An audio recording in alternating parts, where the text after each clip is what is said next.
Amén. Buenas noches, familia, Dios los bendiga. ¿Cómo están?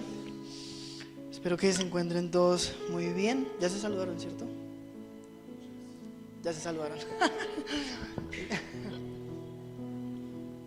Bueno, me alegra que podamos compartir este tiempo que el Señor nos ha dado. Vamos a orar e iniciamos. Señor, gracias por esta noche, Señor. Gracias por tu palabra. Te pido que seas tú, Señor, conmigo en esta enseñanza.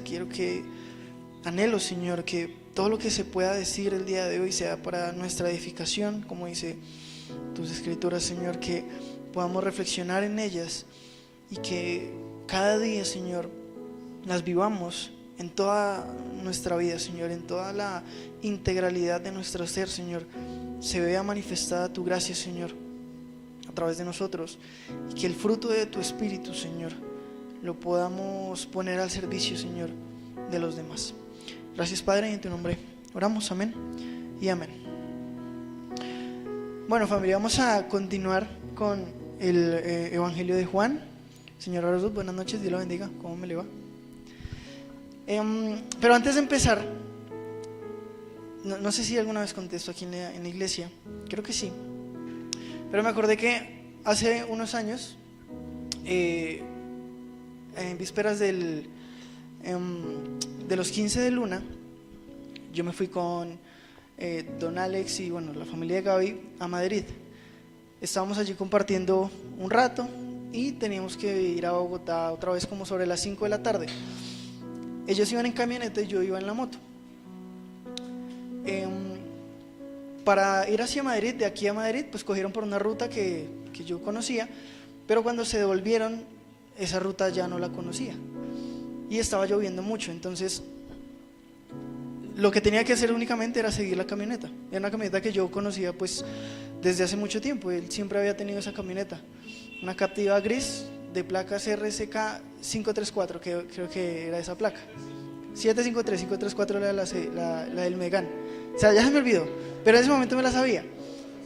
Cuando estábamos yendo hacia Bogotá, me acuerdo que tenía que estar desempañándome la visera todo el tiempo, y en una de esas pues me desempañé la visera y seguí. Cuando empecé a seguir la camioneta, pues vi que se iban alejando como cada vez más de Bogotá. Yo decía, ve, están cogiendo por un atajo, porque no, pues por este lado yo no conozco, pero sigamos. Pasaron como 20 minutos, media hora, y ya estaba empezando a hacer calor. Y dije, Dios mío, nos estamos acercando a tierra caliente. ¿Yo dónde me metí? Pero se me hizo raro, igual lo seguí. Y vi la placa y no, si era la placa. Pues seguimos. Ya en un momento empezó el celular a timbrarme mucho. Y yo pensé que era mi mamá. Entonces yo, mi mami, hombre, ya sabe que ya voy para allá. No le contesté. Cuando entramos a un pueblito que se llama Santandercito, yo dije, creo que estoy perdido. Y me quedé al frente de la camioneta y les empecé a pitar. Cuando veo que sale una señora que no conozco, dije, miércoles, esta no es la camioneta. Me perdí. Y miro el celular y claro, era Gaby llamándome, diciéndome, ¿usted dónde está? Estamos en Mondoñedo esperándolo y usted no aparece. Yo tampoco sé dónde estoy. Y se me apagó el celular. Me di cuenta que la placa del carro, o sea, era la misma camioneta, pero le cambiaba una letra. Solamente le cambió una letra. Y por esa letra yo me perdí. Ya llegué a los 15 de Luna como 3 horas tarde, solo para comer. Pero estaba como pensando y reflexionando en esta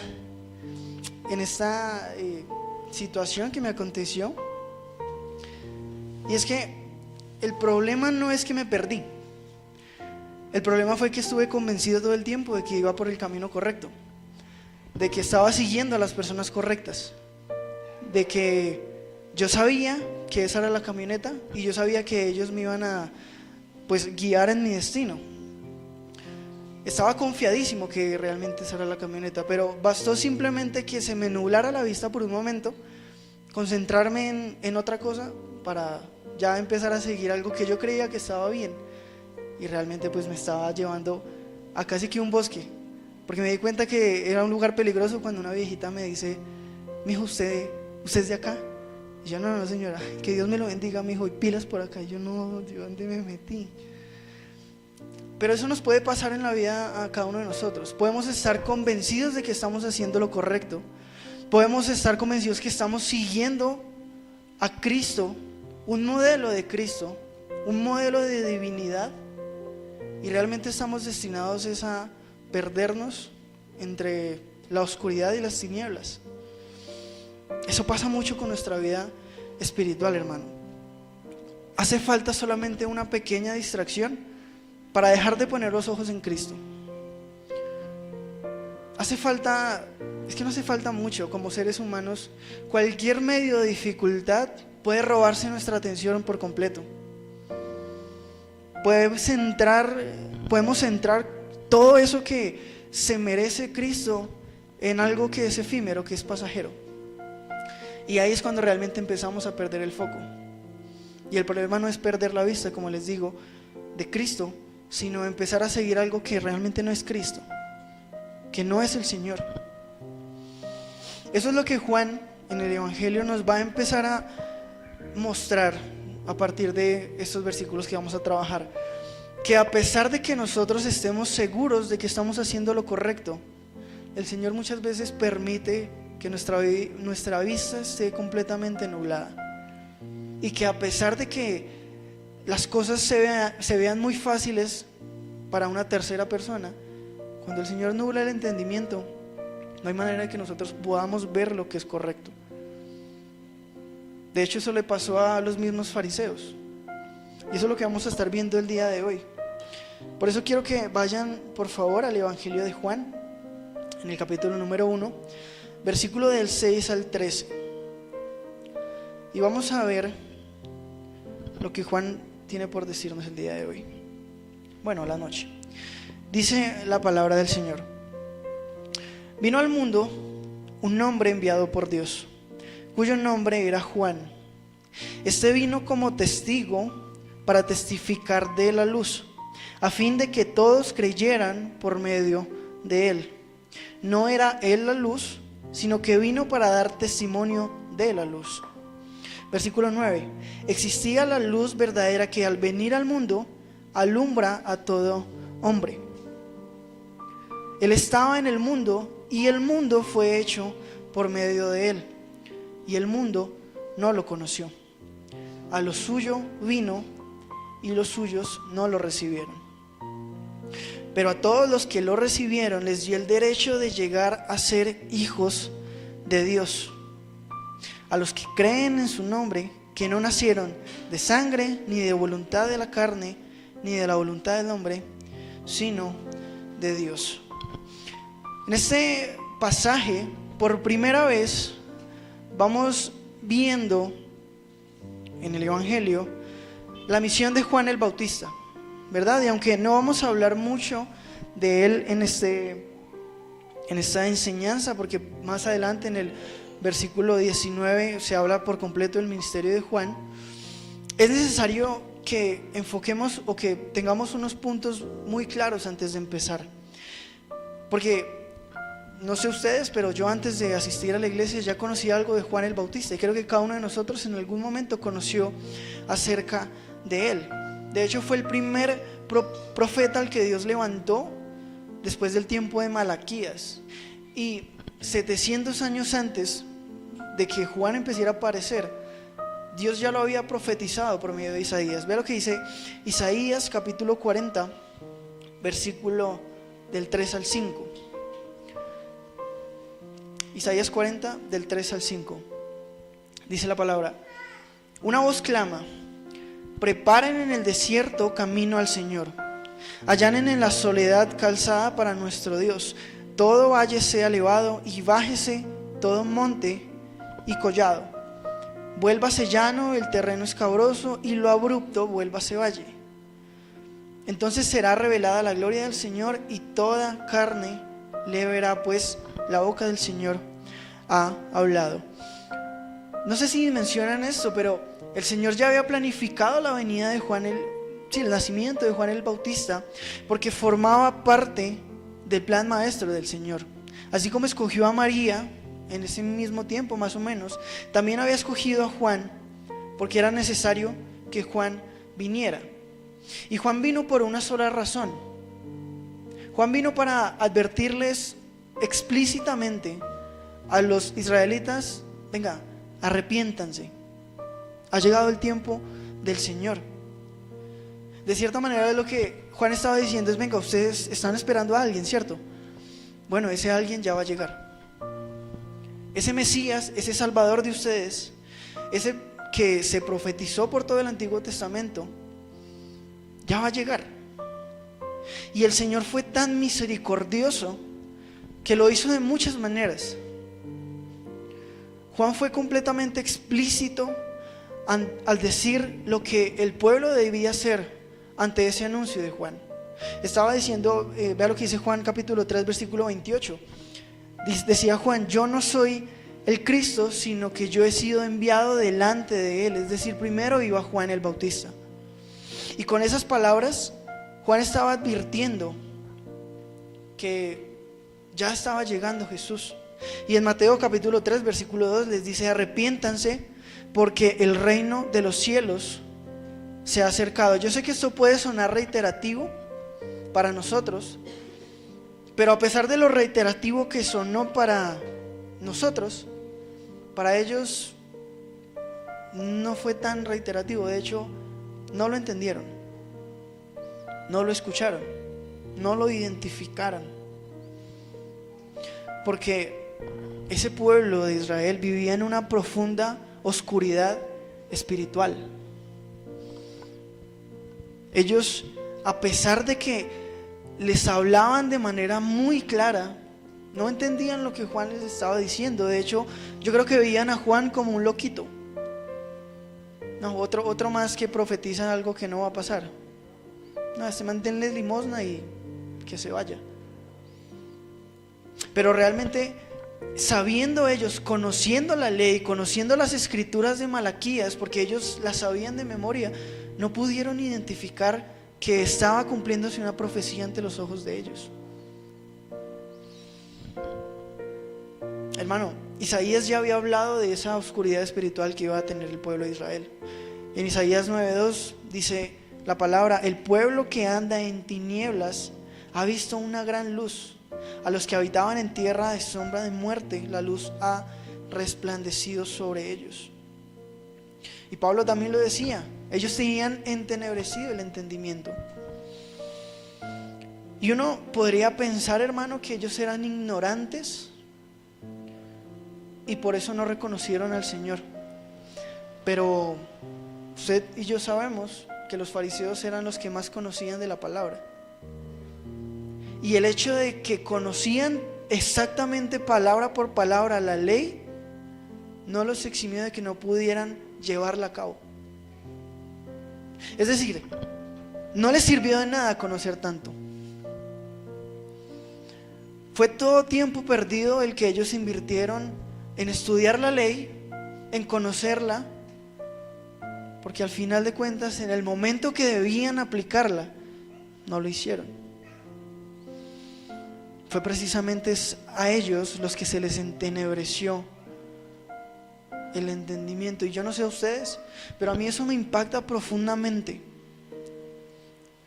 porque creo yo que una vez nosotros podemos estar en este círculo eclesiástico, y es bueno, nos llenamos cada vez más de la palabra del Señor, queremos naturalmente conocer más y más y más. Pero hermano, el hecho de conocer la palabra, el hecho de pasar todo el tiempo a aprender del Señor como si fuese una ciencia exacta, no garantiza no tener un corazón entenebrecido. El hecho de que usted se devore un libro teológico, hermano, no garantiza de que usted va a agradar al Señor con su vida, con lo que haga. Porque esto tampoco es por herencia, no es porque mi papá era cristiano, no es sistemático, no, yo ya estoy acostumbrado a hacer ciertas cosas. Eso no sirve, hermano. Eso no, pregúntale a los fariseos. Y esas cosas, hermano, que nosotros hacemos por costumbre, el hecho de que nosotros podamos tener al Señor como una parte del conocimiento más que nosotros queremos saciar, nos va a llevar inmediatamente a rechazar a Jesús.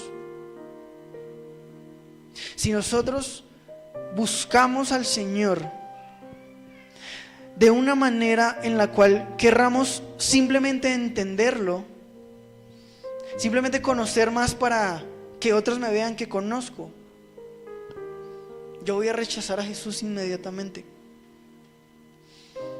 Y alguno va a pensar, ¿no? ¿Cómo va a decir que yo rechazo al Señor por leer la Biblia? ¿Cómo va a decir que yo rechazo al Señor por estar en la iglesia? Bueno, claramente ni usted ni yo vamos a decir que a carta abierta que rechazamos a Jesús. Pero quiero que leamos los siguientes versículos y nos vamos a dar una idea de que realmente sí es posible rechazar a Jesús, así nosotros no querramos hacerlo. Vamos otra vez al pasaje de hoy, Juan capítulo 1 del 9 al 11. Existía la luz verdadera que al venir al mundo alumbra a todo hombre.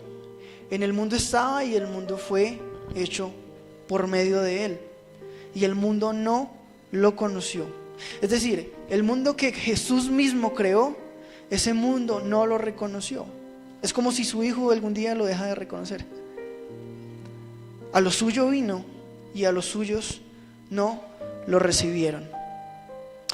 Hay dos tipos de especie que yo clasifiqué arbitrariamente con fines de la enseñanza de hoy. Hay dos tipos de especie en la naturaleza.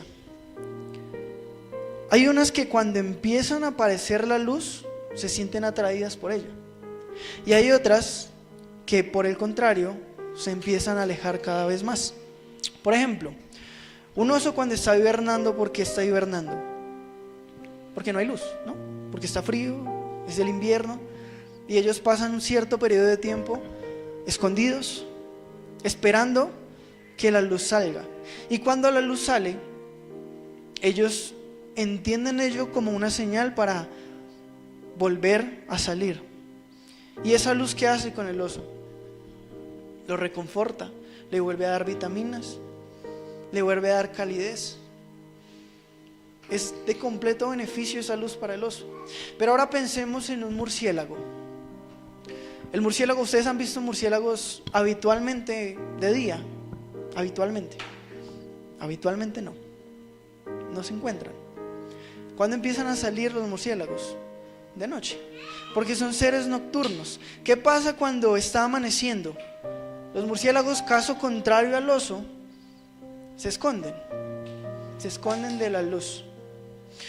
¿Por qué? La luz es distinta para el oso que para el murciélago. Es la misma luz, causa algo diferente en el murciélago. El murciélago se siente perturbado por esa luz. Esa luz le puede llegar a quemar al murciélago. Hermano, de la misma manera puede pasar con nosotros. Nosotros debemos empezar a identificar si la luz a nosotros nos atrae, nos reconforta, o por el contrario sentimos rechazo por eso. En otras palabras, nosotros tenemos dos opciones: o la obediencia a Cristo o el rechazo a Cristo. Si usted no está obedeciendo a Cristo, usted lo está rechazando. No hay un punto medio, no hay caso a medias. Y con esto no estoy satanizando obviamente ni a los murciélagos ni deleitándome en los osos, sino que por el contrario, hermano, quiero que usted entienda que esa luz que alumbra sobre buenos y malos es la misma luz. Dice la palabra, el sol sale para los buenos y para los malos. El tema es, ¿qué pasa? ¿Qué reacción tiene en su vida esa luz de Cristo? Vea, cuando yo no obedezco a Cristo, automáticamente lo estoy rechazando, y eso claramente puede ser difícil para nosotros, sobre todo para nosotros que podemos llevar cierto tiempo en la palabra, decir yo nunca lo voy a hacer. Bueno, preguntémosle a Pedro. Pedro también dijo yo no lo voy a hacer. Y podemos nosotros, hermano, estar rechazando a Cristo sin darnos cuenta. Y Para esto lo quiero resumir solamente en 2 puntos que nos van a dar esa pauta de cómo nosotros rechazamos a Cristo sin querer hacerlo. Y la primera de ellas es cuando rechazamos su iglesia. Cuando nosotros rechazamos la iglesia de Cristo, estamos rechazando a Cristo mismo. No sé ustedes cuántas personas han visto que dicen: yo creo en Dios a mi manera, pero yo no voy a una iglesia. Yo conozco de hecho varias personas que se consideran cristianos, pero no son miembros de una iglesia. Conozco personas que dicen: yo toda la vida he vivido sin ir a una iglesia y así estoy bien. Yo sé que Dios me ayuda, pero pues ¿por qué tendría que empezar a ir ahora? Pero hermano, no es posible obedecer al Señor, agradarle y vivir una vida centrada en Cristo si la iglesia no es un fundamento en nuestra vida. Eso no es posible, hermano.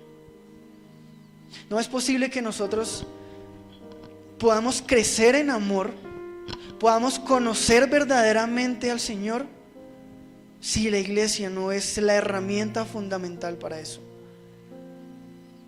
Claro, existen otras herramientas, está la lectura de la palabra, existe el devocional, existe la oración. Pero hermano, la iglesia es fundamental. Vea lo que dice Efesios capítulo 4, versículo 16. Efesios 4, 16. Desde el 15, tío, porfis. Perdón. Eso. Más bien, al hablar la verdad en amor, creceremos en todos los aspectos en aquel que es la cabeza, es decir, Cristo, de quien todo el cuerpo, estando bien ajustado y unido por la cohesión que las coyunturas proveen, conforme al funcionamiento adecuado de cada miembro, produce el crecimiento del cuerpo para su propia edificación en amor. Yo sé quién es impactante esto. Sí. ¿Saben? La edificación significa literalmente construir algo. Sin la iglesia nosotros no vamos a construir nada. Sin la congregación, sin la comunión de hermanos, nosotros no vamos a poder construir nada. De hecho, la palabra dice que el crecimiento del cuerpo es para nuestra propia edificación. Es decir, si usted no está creciendo en la iglesia, usted se está haciendo daño.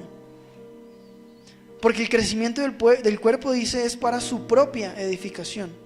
Es decir, interiorícese esto: si usted siente que no está creciendo dentro de la iglesia, usted se está perjudicando, se está haciendo daño, se está lacerando. Usted necesariamente debe estar en pro de crecer en la iglesia, de cierta manera, de cualquier forma, pero debe buscar crecer en ella. Porque cuando no lo hace, usted no está construyendo nada. Usted está, voy a decirlo de una manera muy fea, pero usted está perdiendo el tiempo. Porque el propósito de la iglesia es edificarnos unos a otros. Si usted no está edificando a alguien, usted está perdiendo el tiempo. Usted no está entendiendo y no hemos entendido lo que realmente significa una iglesia. La iglesia no es simplemente que me edifiquen a mí, sino yo, por el contrario, ponerme al servicio de los demás. Hermanos, si yo reconozco a Cristo como mi Señor y Salvador, debo entender que la iglesia debe ser un eje central. No puedo menospreciar la iglesia de Cristo. Porque, hermano, todas aquellas personas que dicen amar al Señor, que buscan crecer en amor, pero no quieren ser parte de una iglesia, viven sumidas en el egoísmo y en el individualismo. Esas personas viven centradas en ellos mismos. Y con venir a la iglesia no es simplemente, o más bien, el rechazar la iglesia no es solamente no venir, sino también no cumplir los compromisos que nosotros voluntariamente adquirimos en la iglesia. Porque es que es algo importante. Nosotros estamos aquí, claro, el Señor lo ha permitido, pero aquí nadie se le ha obligado a estar aquí ni en ningún otro lado. Y cada vez que nosotros adquirimos compromisos con la iglesia, adquirimos compromisos con el Señor. Y el no cumplir con esos compromisos adquiridos con la iglesia es faltarle el respeto a Cristo, es de cierta manera rechazarlo. Ahora bien, vea lo que dice Romanos capítulo 12, versículo 1.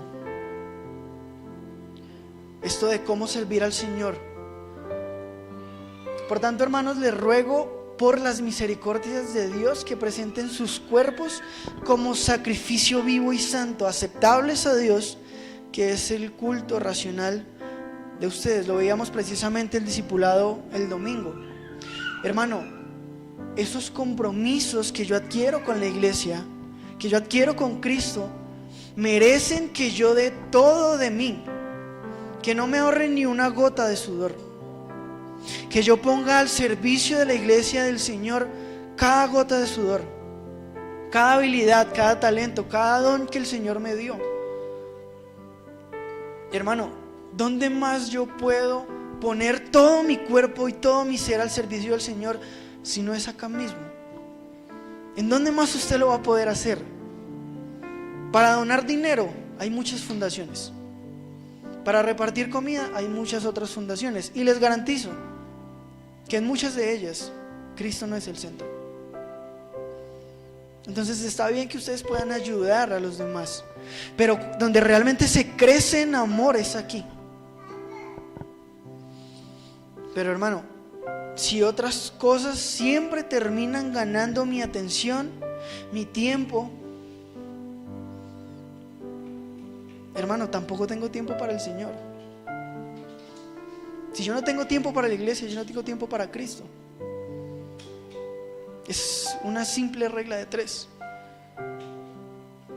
Si no tengo tiempo para la iglesia y la iglesia es Cristo, no tengo tiempo para Cristo. Ahora pregúntese, ¿Cristo tuvo tiempo para usted? ¿Cristo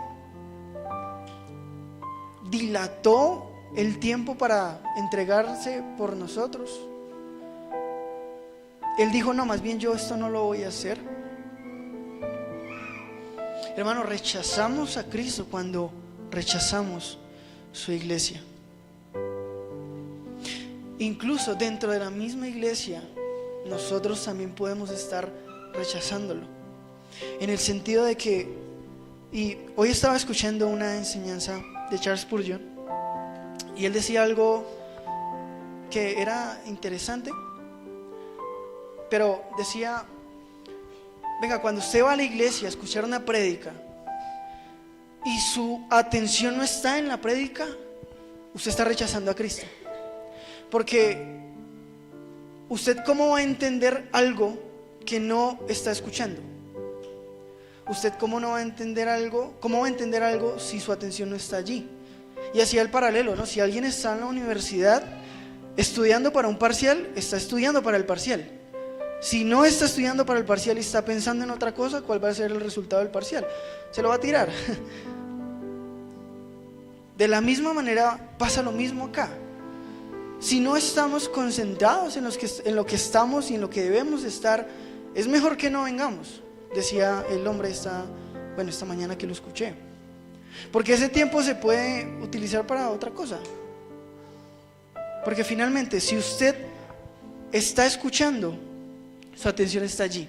Si usted no está escuchando, su atención no está. Y si usted no está escuchando a Cristo, ¿para qué viene?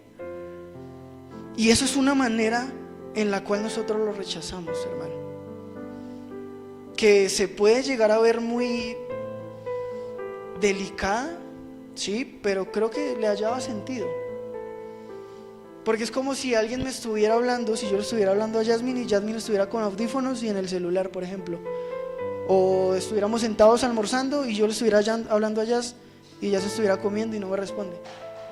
Entonces yo digo, no, pues ¿para qué le hablo si ella no me va a poner cuidado? Entonces es la misma situación con Cristo. si yo no estoy aquí dispuesto a escucharle a Él, hermano, lo estoy rechazando. Estoy rechazando su palabra, estoy poniendo en poco lo que la palabra me está diciendo, porque a fin de cuentas, la persona que se para acá, igualitico es como cada uno de nosotros. Pero a quien estoy rechazando, a quien estoy dejando de escuchar, es a Cristo. Por eso, hermano, si como miembro de la iglesia me cuesta servir, asistir o escuchar a la iglesia a la que voluntariamente decidí hacer parte, entonces estoy rechazando involuntariamente a quien voluntariamente se entregó por mí. ¿Entiende eso? Si yo estoy voluntariamente viendo este entorno como una incomodidad, hermano, usted está rechazando a Cristo. A Cristo, quien voluntariamente se entregó por cada uno de nosotros. La Escritura lo dice muy claramente. Colosenses capítulo 1 versículo 18. Él es también la cabeza del cuerpo, que es la iglesia. Él es el principio, el primogénito de entre los muertos, a fin de que Él tenga en todo la primacía. Cristo y la iglesia no pueden separarse.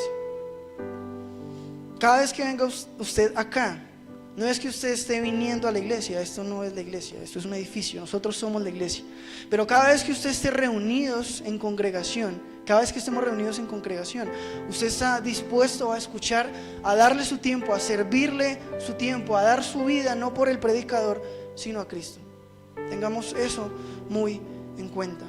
Entonces, punto 1, rechazamos a Cristo cuando rechazamos su iglesia. Pero también la segunda manera en la cual nosotros rechazamos a Cristo es aceptando al mundo. Cuando nosotros nos empezamos a deleitar poco a poco en lo que el mundo nos empieza a ofrecer, automáticamente estamos rechazando a Cristo. Estamos rechazando el Evangelio. Aceptar los valores, la filosofía, las corrientes que el mundo nos ofrece día a día nos alejan cada vez más del Señor y nos acercan cada vez más a Satanás. Eso es algo muy claro. De hecho, la Biblia describe a Satanás en 2 Corintios 4:4 como el Dios de este mundo. Y Santiago también nos muestra que existe una relación inversamente proporcional entre lo acercados que estamos del mundo y lo alejados que estamos de Dios. Vea lo que dice Santiago 4:4. Santiago capítulo 4 versículo 4. ¿No saben ustedes que la amistad del mundo es enemistad hacia Dios? Por tanto, el que quiere ser amigo del mundo se constituye enemigo de Dios. Es imposible, hermano, caminar en esas dos direcciones al mismo tiempo. Usted no puede buscar agradarle a sus amigos, a su entorno, a su familia y agradarle al Señor al mismo tiempo. Es incompatible, no se puede hacer. Mientras más abrazamos el sistema de valores que el mundo nos empieza a ofrecer, más nos alejamos de las enseñanzas que Cristo nos dio. Y un ejemplo muy claro, y creo que para mí eso fue impactante, algo muy sencillo, pero yo crecí con algo diferente. La Biblia, o más bien, voy a empezar por el otro lado. Yo crecí en una familia en donde yo era el centro de atención, yo como hijo. Y siempre creí que la prioridad para una familia, para la pareja de esposos, era su hijo. Era lo que yo siempre estuve acostumbrado a ver. Pero vamos a la Biblia y la palabra nos dice que la prioridad para el esposo es su esposa y la prioridad para su esposa es su esposo. Los hijos sí, fundamentales, pero en primer lugar está el cónyuge. Y yo decía, venga, eso se normaliza, porque para el mundo está bien, pero a la hora del té uno ve muchas familias que centraron toda su vida en los hijos se van y el matrimonio no existe, porque el matrimonio se basó en los hijos. Se abrazó ese sistema de valores en donde la atención es para el hijo y se destruyó el matrimonio. Y finalmente el Señor lo permite, pero ahí es donde se empieza a distorsionar la familia. Incluso no necesariamente en ese hijo que vive con mamá, mamá o papá, papá, sino cuando vive con un papá y una mamá, pero el fundamento no es Cristo. Y el sistema de valores del mundo es el que abraza los ideales de esa familia. Entonces, no por el hecho, hermano, de que en ese sentido una familia esté junta, papá, mamá e hijo, no significa que ellos estén cumpliendo con los valores que Cristo nos dio. Porque pongámonos a pensar, ¿qué nos ofrece el mundo? Primera de Juan capítulo 2 versículo 16. Dime. Primera de Juan capítulo 2 versículo 16. El mundo nos... Ya casi. Pasión de la carne, pasión de los ojos y arrogancia de la vida. Deseos. Todo lo que a nosotros nos llena en nuestro interior, eso nos lo da el mundo. Eso que a nosotros nos gusta, como que nos motiva, nos llena de adrenalina, nos llena de deseo, de gozo. No el gozo de la palabra como la palabra habla, pero sí todo aquello que nos mueve las fibras, eso nos lo da el mundo. Eso que en un momento está y al otro se desaparece. El mundo nos ofrece cosas que a los ojos se ven bien, pero hermano, no hay nada más engañoso, sí, que el corazón. Pero por la vista, hermano, también entran muchas cosas que al principio se ven buenas y finalmente era un destrozo. El mundo, hermano, nos enseña a vivir para nosotros mismos.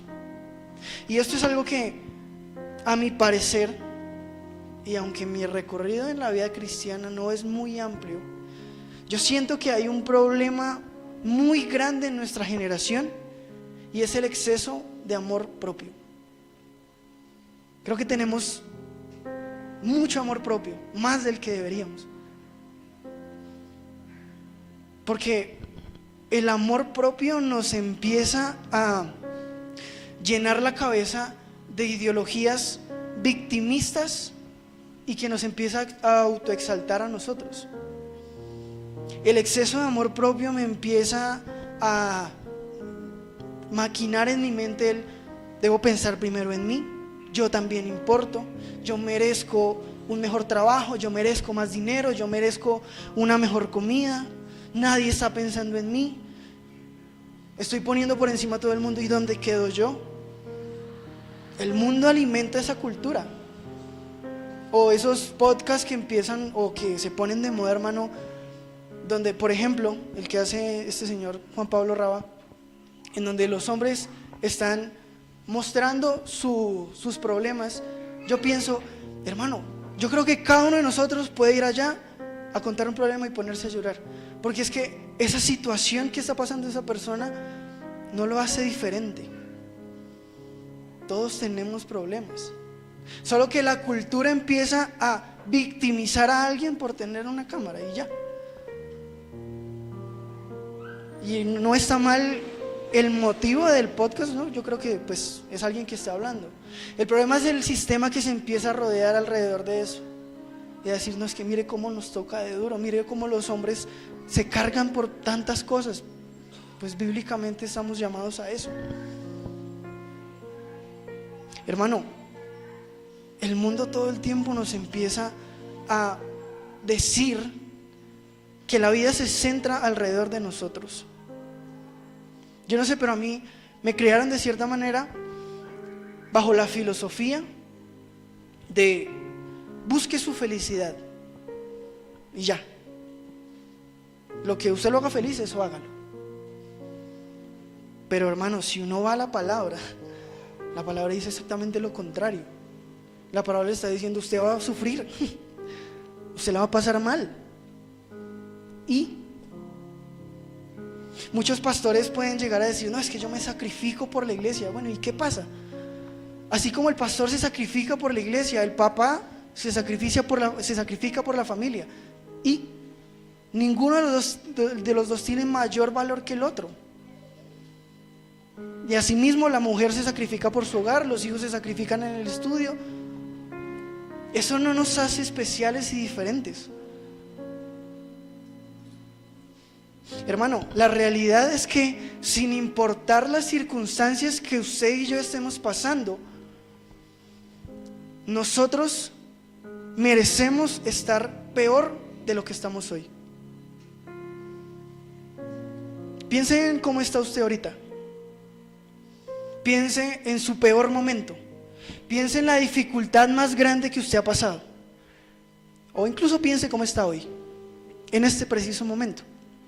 Bueno, usted y yo merecemos estar peor. Hermano, cuando empezamos a pensar de esa forma, yo creo que se empieza a quitar ese caparazón de es que yo importo, de es que mis problemas pesan, sí, los míos y los suyos y los de todo el mundo. Y ahí obviamente es cuando empiezo a entrar en conflicto de vivir una vida de sacrificio. ¿Yo por qué me voy a sacrificar? No, es que se sacrifiquen por mí también, ¿no? O solo yo y solo yo y solo yo. Ahí es donde empieza ese choque de vivir una vida de sacrificio con una vida de falsas expectativas, en donde yo espero que todo el mundo me cumpla lo que yo quiero. Hermano, la palabra dice claramente: amarás al Señor con todo tu corazón, con toda tu mente y con toda tu alma. La palabra no dice: te amarás a ti mismo con todo tu corazón, con todo tu ser y con toda tu alma. Hermano, no importamos en este mundo. Realmente usted y yo, esto no se trata de usted y de mí. Cuando empezamos a pensar que todo gira en torno a nosotros, estamos rechazando automáticamente a Cristo. Porque lo que debería girar en torno a Él, yo quiero que gire en torno a mí. Es decir, yo merezco estar en el lugar de Cristo, pero no el del sacrificio, sino más bien en el del privilegio. Vea, Pablo advirtió, hermano, que esta sería una de las características de los últimos tiempos. Vea lo que dice 2 de Timoteo, capítulo 3, versículo 1 y 2.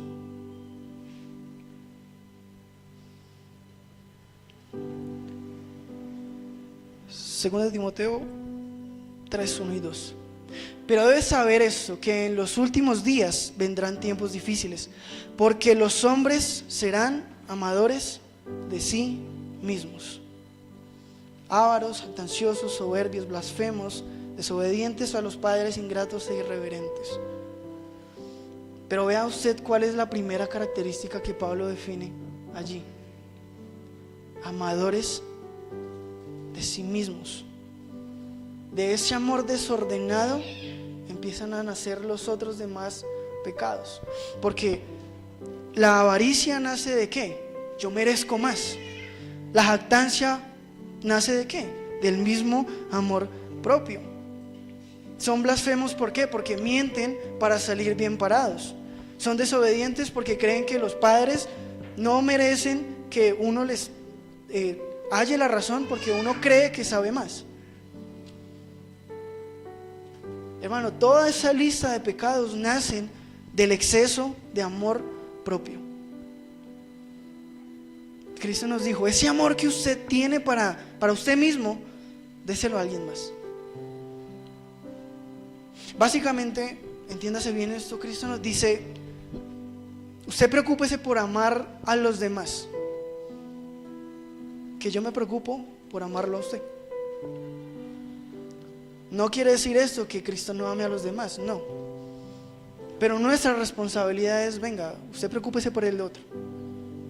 Usted centre su vida en los demás, en ayudar a los demás, porque Cristo centró su vida en el servicio de los demás. ¿De quién se encargó Cristo? El Señor. Por eso, hermano, la verdadera pregunta no es solamente: venga, yo obedezco a Cristo o lo rechazo. La pregunta no es: venga, esa luz que ilumina a muchos realmente me repele, o al contrario, sino más bien, eso que usted hace, eso como usted vive el día de hoy con respecto a lo que hemos estado hablando, demuestra que usted obedece a Cristo o lo rechaza. es algo que debemos reflexionar, porque hermano, solamente o amamos o odiamos. Pero hermano, para finalizar, porque bueno, me pude haber extendido más, pero el tiempo no me deja.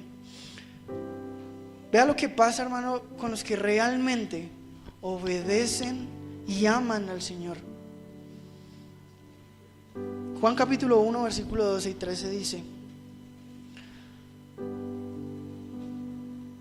Juan capítulo 1, 12 y 13. Juan 1, 12 y 13. Póngale el 1 al otro lado. Eso. Pero a todos los que lo recibieron, les dio el derecho de llegar a ser hijos de Dios. Es decir, a los que creen en su nombre, que no nacieron de sangre, ni la voluntad de la carne, ni la voluntad del hombre, sino de Dios. Hermano, cuando usted obedece a Cristo, usted ya lo ganó todo. Así en este mundo sienta que todo lo está perdiendo, porque finalmente la palabra dice: ¿de qué le sirve a un hombre que gane al mundo cuando ha perdido lo más valioso? Claro, el ser llamado hijo de Dios, ese derecho que llegamos a tener por obedecerle al Señor, implica una carga muy dura. Porque cuando usted piensa en un derecho, usted dice: no es algo que a mí me beneficia, pero naturalmente todo lo que pasa con ese derecho se tiene bienestar para mí. Usted tiene derecho, no sé, a un almuerzo, no, pues yo voy y compro, o bueno, doy ese cupón porque tengo el derecho de ese almuerzo que me regalé, y pues yo voy a recibir o espero recibir un almuerzo, ¿no? Y así con todo lo que hay en este mundo. Pero ese derecho de llegar a ser hijo de Dios tiene una promesa muy, muy importante, y es que no hay nada más difícil, hermano, humanamente, y quiero que esto se entienda bien, que ser hijo de Dios. Porque póngase a pensar, usted sabe lo que implica ser hijo de un empresario multimillonario. Una responsabilidad también muy grande. Usted no puede andar por ahí a las 11 de la noche porque ya por ahí lo conocen y lo apretan. O lo mismo un hijo de un presidente. Hermano, el llegar a ser hijo de Dios conlleva una responsabilidad gigantesca que garantiza sufrimiento, pero sufrimiento con propósito. Cuando usted sufre por causa de Cristo, usted no está sufriendo en vano. Dice la palabra: usted está cosechando tesoros en el cielo, no aquí. Usted de nada le sirve ahorrar en dólares. Vea cómo está el dólar bajando y bajando y bajando. De nada le sirve eso, hermano. De nada le sirve trabajar y trabajar y trabajar y que su vida se centre en eso. Mi papá decía algo muy cierto y finalmente pues, ¿sabe qué le sirve tener la plata guardada si finalmente usted no se va a ir con nada? De la misma manera, ¿qué le sirve trabajar tanto si pues finalmente lo único que nos vamos a llevar es nada? Eso sí es sacrificarse en vano. Cuando usted sacrifica cosas para satisfacerse a usted mismo, usted está perdiendo el tiempo. Invirtamos ese tiempo en sacrificar al Señor, en sacrificar nuestra vida para el Señor, porque el Señor sí nos promete que va a guardarnos porque lo amamos. Vea lo que dice el Salmo 145, versículo 20.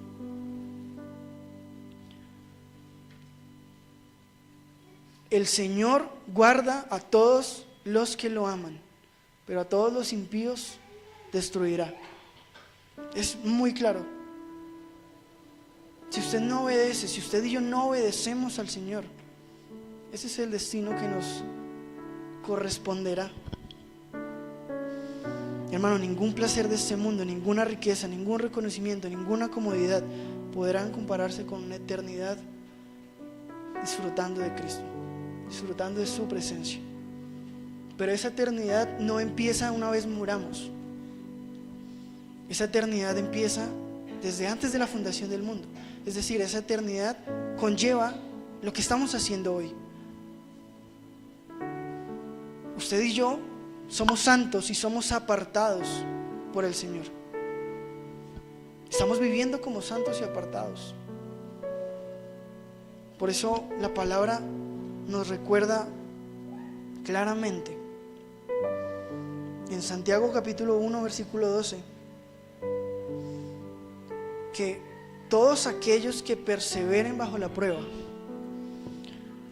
van a recibir esa corona de vida que el Señor ha prometido a los que lo aman. ¿Está usted seguro que tiene esa corona de vida? Dios quiera que sí. ¿Cómo estamos respondiendo a Cristo, hermano? ¿Lo estamos rechazando con nuestra manera de vivir? ¿O nos deleitamos en su palabra, que produce una fe que a su vez produce obediencia? Que el Señor sea con nosotros, hermano, y nos haga verdaderos adoradores de su palabra. Amén. Póngase de pie y vamos a orar.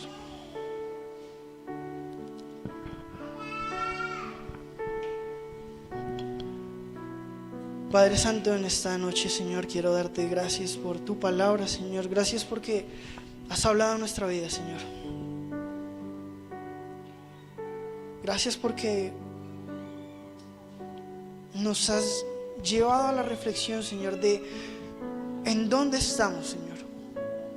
Si esa luz que eres tú nos cobija, nos guarda, nos reconforta, nos llena de vida, Señor, o por el contrario nos quema, Señor, y nos incomoda, y nuestra reacción natural es huir.